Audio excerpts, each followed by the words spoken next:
अब वीडियो के हम 4th और 5th पार्ट में आए। 4th और 5th पार्ट आप पॉज करके आप भी कर सकते हो और उसके बाद आप सॉल्यूशन को देख सकते हैं। तो हम सॉल्व करेंगे। सबसे पहले डी की वैल्यू निकालनी है। डी की वैल्यू निकालने के लिए वही करेंगे हम a2 माइनस a1। जब a2 माइनस a1 करेंगे तो a2 की वैल्यू है √6 माइनस a1 की वैल्यू क्या है √3। तो हम सोचेंगे कि इसके बाद हम इसको कैसे सॉल्व करेंगे। अब ये रूट में है तो हम लोग इसको डायरेक्ट ऐसे माइनस नहीं कर सकते। 6 माइनस 3 यानी 3√3 लिख दे, तो ये आप बिल्कुल गलत कर रहे हो, ऐसा कभी नहीं हो सकता है ना। तो आप ऐसा बिल्कुल मत करना कि रूट में अगर सिमिलर नंबर हो तो हम उसको माइनस या प्लस कर सकते हैं, लेकिन ये अलग अलग हैं तो हम इनको ऐसे नहीं कर सकते। तो हम क्या करेंगे, इस √6 से इसको हम क्या लिख सकते हैं, √3 × 2 लिख सकते हैं और माइनस ये √3 अलग है ही। उसके बाद हम क्या कर सकते हैं, इन दोनों को अलग कर सकते हैं। √3 × क्या कर देंगे √2 और फिर माइनस क्या है √3। उसके बाद हम क्या करेंगे, इन दोनों में से √3 को क्या ले लेंगे कॉमन। तो √3 को मैंने क्या ले लिया कॉमन, तो इधर से क्या बच गया √2 और इधर से क्या बच गया -1। तो पहला डी हम इस तरीके से निकाल सकते हैं। उसके बाद फिर एक और बार हम डी निकालेंगे। वो कैसे निकालेंगे, a3 माइनस a2 से, और अगर सिमिलर आ गया तो फिर और कंटिन्यू करेंगे प्रोसेस को। फिर a3 की वैल्यू क्या है √9 माइनस क्या है √6। तो √9 को हम ऐसे लिख सकते हैं √3 × क्या लिख सकते हैं √3, और √6 को हम ऐसे लिख सकते हैं √3 × √2। उसके बाद हम इन दोनों में से क्या कॉमन ले सकते हैं √3 को हमने कॉमन लिया तो इधर से क्या बच गया √3 माइनस इधर से क्या बच गया √2।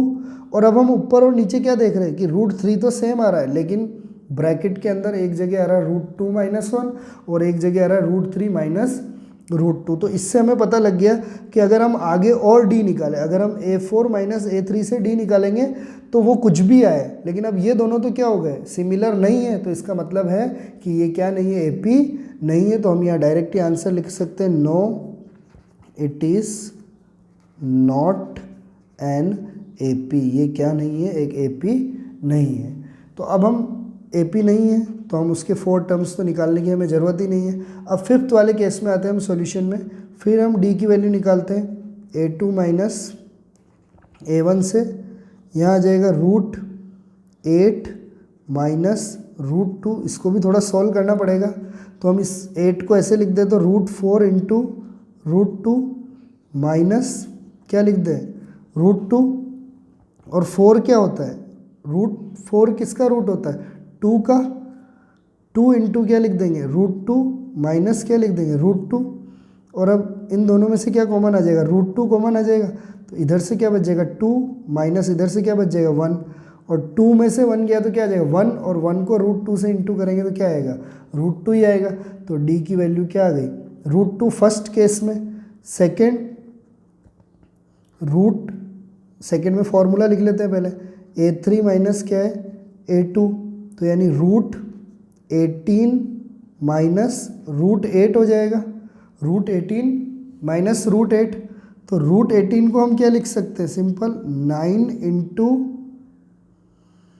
क्या लिख सकते हैं 2, 9 × 2 = 18 माइनस 8 को क्या लिख सकते हैं 4 × 2। सिंपल √9 आप जानते ही हो, इसको हमने अलग किया तो √9 × क्या हो जाएगा √2, और इसको अलग किया तो √4 × क्या हो जाएगा √2। अब √9 क्या होता है 3 × √2 माइनस √4 का क्या होता है 2 × √2। अब अगर आपको डायरेक्ट पता हो कि 3√2, अगर मैं यहाँ सिंपल समझाऊँ 3√2 माइनस 2√2, यही है हमारा 3√2 माइनस। अगर आपको डायरेक्ट पता हो तो 3√2, और अगर जैसे इस √2 को मैं x मान लूँ और इधर भी x मान लूँ तो 3x माइनस 2x क्या होता है, तो आप क्या बोलते हो x। तो वैसे 3√2 माइनस 2√2 क्या हो जाएगा, बस √2 ही आएगा। और अगर आप सॉल्व करना चाहो तो इस तरीके से सॉल्व करते हैं, इन दोनों में से क्या कॉमन लेते हैं √2, और जब इन दोनों में से √2 कॉमन आता है तो इधर से बचता है 3 और इधर से क्या बचता है 2।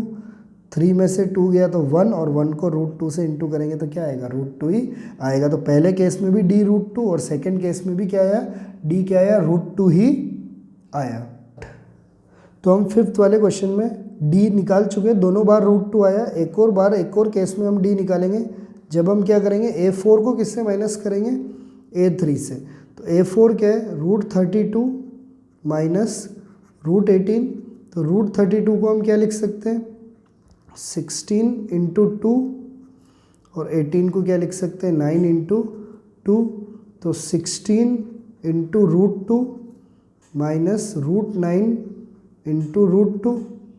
16 किसका रूट होता है 4 का, तो 4√2 माइनस ये क्या होता है 3 का 3√2। तो आप इसको सिंपल कर सकते हैं 4x माइनस 3x क्या होता है x, तो 4√2 माइनस 3√2 क्या हो जाएगा 1√2। 1√2 का मतलब √2 ही होगा।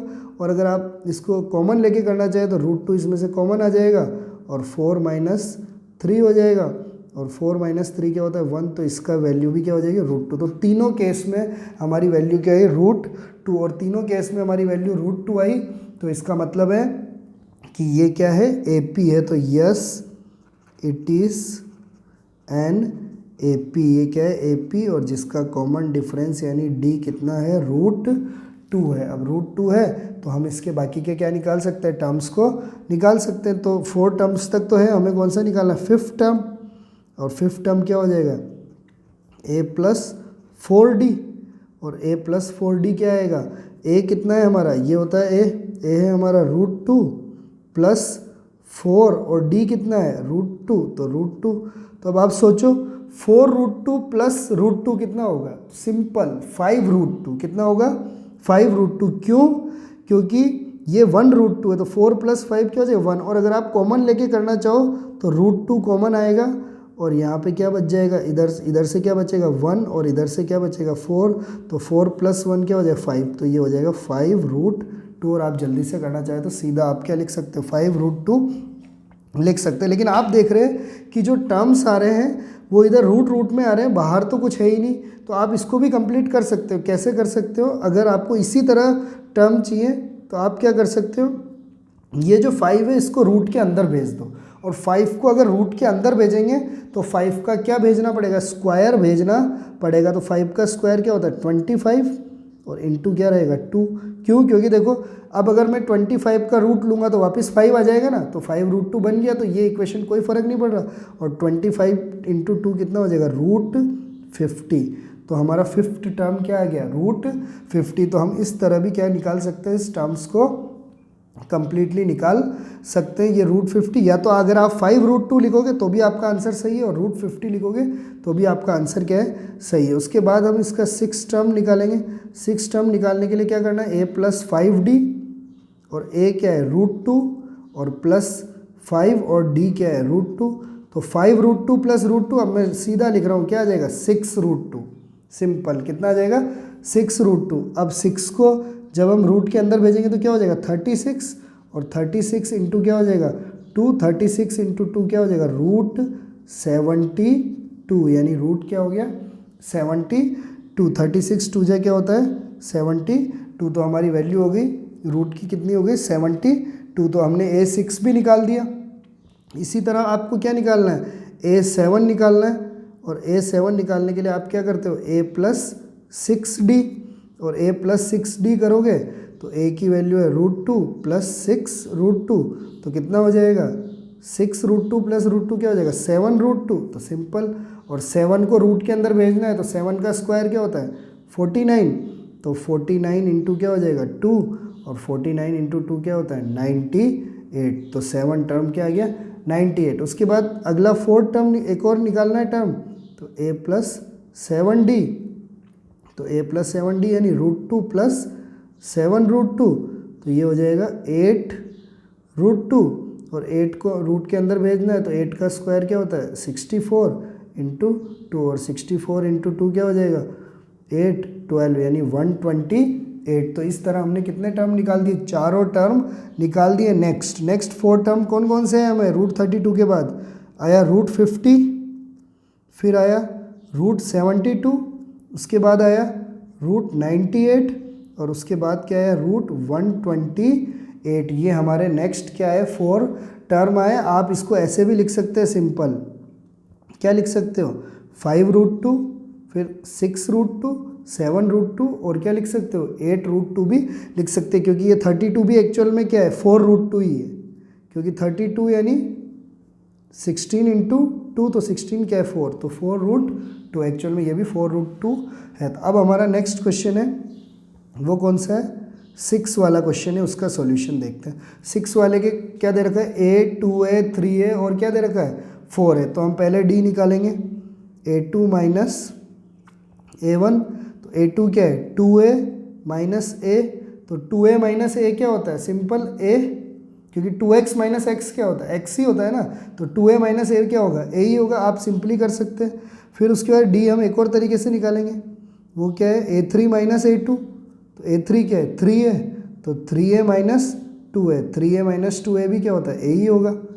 उसके बाद आप एक और तरीके से निकाल सकते हैं a4 माइनस a3, a4 कितना है 4a माइनस 3a, अब इसका भी क्या आएगा 4a माइनस 3a भी क्या आएगा a, आप इसको सिंपल एक और तरीके से कर सकते हैं, a कॉमन ले लेना, 4 माइनस 3, 4 में से 3 गया तो क्या होता है 1, 1 को a से इंटू करेंगे तो a ही आएगा, तीनों केस में a, तो d की वैल्यू क्या हो गई a, तो क्या ये AP है, हाँ तो हम बोलेंगे yes it is an AP, ये क्या है AP है और इसका कॉमन डिफरेंस कितना है a, तो आप इसको सिंपल निकाल सकते हो, देखो a 2a 3a 4a, तो अगला टर्म क्या होगा 5 है, फिर 6 है, 7 है, फिर क्या होगा 8 है, तो सिंपल निकल रहा है। अगर हम 5th टर्म निकालेंगे तो क्या आएगा a प्लस 4d, तो फर्स्ट टर्म तो वैसे ही a ही है प्लस 4 और d कितना है a, तो a प्लस 4a कितना हो गया 5 है, तो निकल गया ना आपका 5th टर्म।